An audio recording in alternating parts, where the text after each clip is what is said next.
Full. Okay. Okay, so I just wanted to check if the mic is working.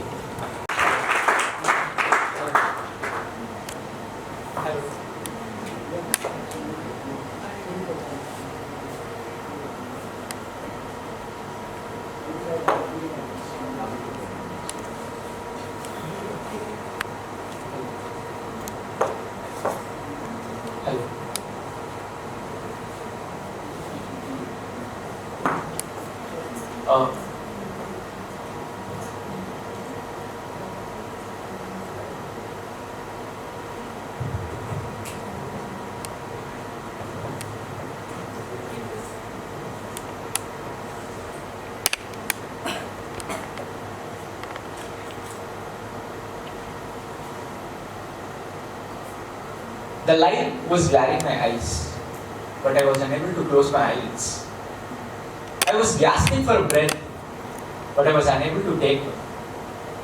I was laying there on the operation table, fighting for life.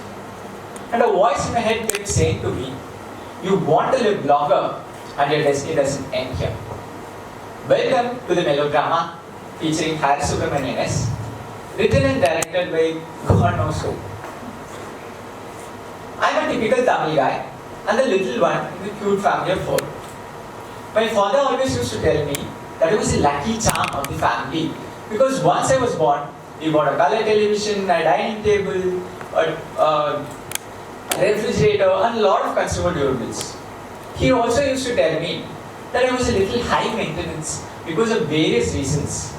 One of which was I was a little cranky. The slightest discomfort and then I'll start crying. He had to put me on his shoulders, walk around for hours to put me to sleep. And the other reason was, I was prone to falling sick frequently. This brings us to the phenomenon called the uncontrollable. There are certain things in life which are not in our control. We don't get to decide our parents, our physical features, or facial features. And it's okay. Learning to love oneself and the ones around us can be a little difficult. But that's the first step to anything in life. Years roll by. I started my primary education in a vernacular medium, but my mom was hell-bent on putting me in an English medium school. I still wonder if she already knew that I'll have a story to tell, and she wanted me to tell it to the entire world and not confine it to a specific region. I remember coming back from the first day of my new school, crying out loud that I'm never going to that place ever again. Because they wanted me to converse in English and my competency at that point of time was low to no. My parents told me that change can be startling. And it is okay. All I needed to do was give it some time. As days passed by, I realized they weren't bluffing to make me go to school. This brings us to the second phenomenon called adapting to change. There is this one saying in Tamil that goes, "Maatram onre maaradadu," which translates to, change is the only thing that does not change. And it can be scary and uncomfortable, as I said earlier. Can we do something or should we do something to adapt to change?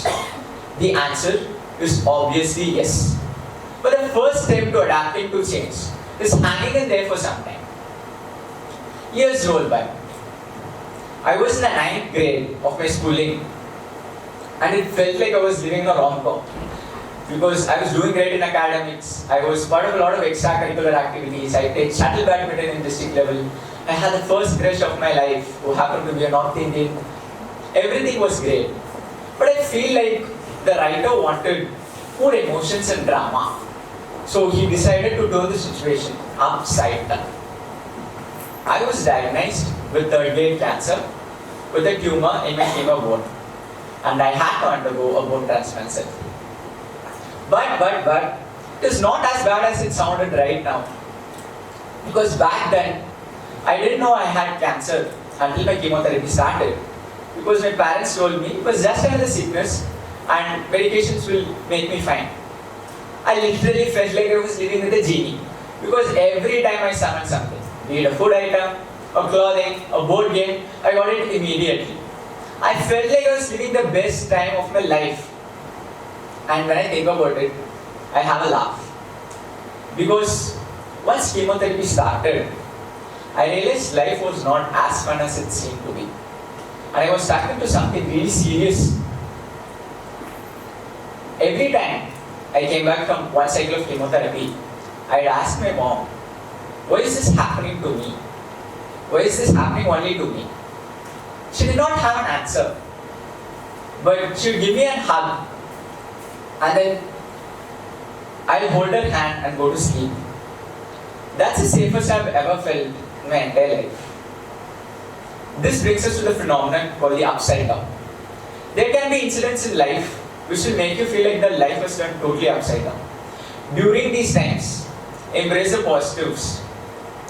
And don't worry about things which you can't change and don't have control about. And generally, during these times of adversities, most of us tend to be alone. But scientifically speaking, we're all social beings. And asking for help and relying on someone does not make us weak. That's what makes us stronger. Years rolled by. I was in the 12th grade of my schooling. And I was doing my business maths in a special class. And then I had this one loud sneeze. And then I collapsed on my bench. They called my father and we went to the hospital.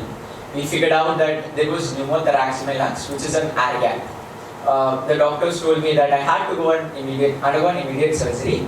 But me being me, I wanted to meet my friends and my teachers. So we went back to my school to inform them that cancer had recurred again. But through the journey from the hospital to school, I realized my father didn't seem as strong as he seemed to me during the first time, and he was a little vulnerable. That's when I realized this is my turn to take charge. So we went to the school, and then once I informed, my friends were giving a mock exam, and they all froze into shock.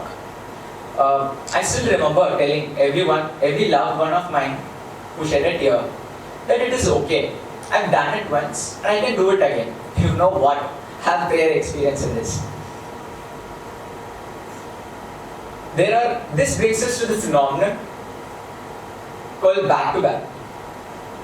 There are certain situations in life where you feel like the life is hitting you left and right, and you tend to blame yourself to be the bad luck. But the problem that you have at hand might seem really big. Take a step back, and the problem will seem smaller.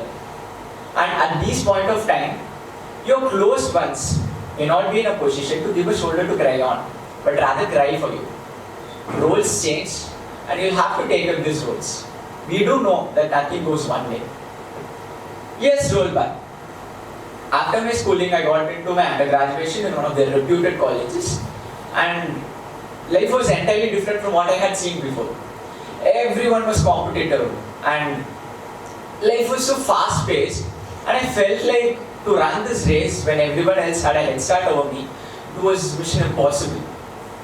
But with days I figured out that honing my skills was the nitrox I needed to ace this race. People told me that my limb and my health issues will be a problem for me to be in a leadership position. Apparently which was not, because I held a position of responsibility in my undergraduation. This brings us to the phenomenon called opinions and predispositions. People might have opinions about you and they'll try to define who you are. But it is your right to tell the world who you actually are. But do it via actions and not by words, because people tend to hear people who have achieved something in life. But please don't be these people and listen to the ones that have something to say, because you never know what the other person is going through. Years rolled by. After my graduation, I worked in one of the big fours for 6 months. I felt like I didn't really fit in there because it didn't give me a lot of opportunities to explore my creative thinking and people skills. So I quit my job and then I gave that instead of jumping from one job to another job to find a perfect fit for myself. To find a perfect fit for myself. And that's when I landed EDxIIMSirmaur. staying away from home for the very first time, and the MBA rigor, I was not able to figure out the way to go about this particular thing. It affected my mental health, which obviously affected my physical health as well. But with the guidance of some good souls and a little bit of self-motivation, self-belief and self-love, I steered myself way back on track. I did good in academics and I won some certain case competitions. And I also got into major committees and clubs. This brings us to the phenomenon called voluntary change. Moving into a voluntary change can feel like trapping ourselves, but staying within our comfort zone and not taking this risk will take us nowhere in life.